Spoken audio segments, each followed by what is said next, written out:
নদিয়ার কল্যাণীর বিস্ফোরণ স্থল আজ পরিদর্শন করলেন কেন্দ্রীয় প্রতিমন্ত্রী শান্তনু ঠাকুর এবং ফরেনসিক বিশেষজ্ঞরা।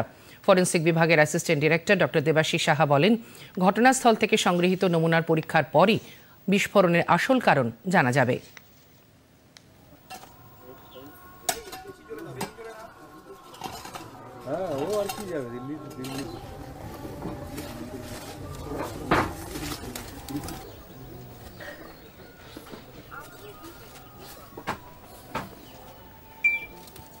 স্যাম্পল কালেক্ট করেছি, ল্যাবরেটরিতে পাঠানো হবে এক্সামিনেশনের জন্য। আমরা ইনভেস্টিগেটিং এজেন্সিকে সেই বলেছি ল্যাবরেটরিতে পাঠানোর জন্য। আফটার এক্সামিনেশনই বলা যাবে এটা কি। কেন্দ্রীয় প্রতিমন্ত্রী সাংবাদিকদের বলেন, বিনা লাইসেন্সে বাজি কারখানা তৈরি করে এলাকার পরিস্থিতি ভয়াবহ করে তোলা হয়েছে। রাজ্য সরকারের উচিত দ্রুত এ ব্যাপারে ব্যবস্থা নেওয়া।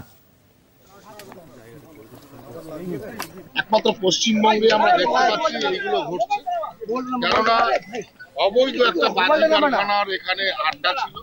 আমরা শুনেছি এখানে নাকি আরো অন্যান্য জায়গাতে বিনা লাইসেন্সে এইভাবে বাজি কারখানা তৈরি করে স্বাভাবিকভাবে এলাকার যে পরিস্থিতি এরা ভয়াবহ করে তুলছে, তারা যে নিদর্শন এটা আমি অত্যন্ত দুঃখের সাথে বলছি যে এই রাজ্যের যে সরকার, সেই সরকারের উচিত এই তত্ত্বাবধান করে এই অবৈধ যে বাজি কারখানাগুলো এভাবে তৈরি হচ্ছে, এখানে পুলিশের উচিত যার বাড়িতে এই অবৈধ কারখানা হয়েছে তাকে কঠোর থেকে কঠোর সাজা দেওয়া।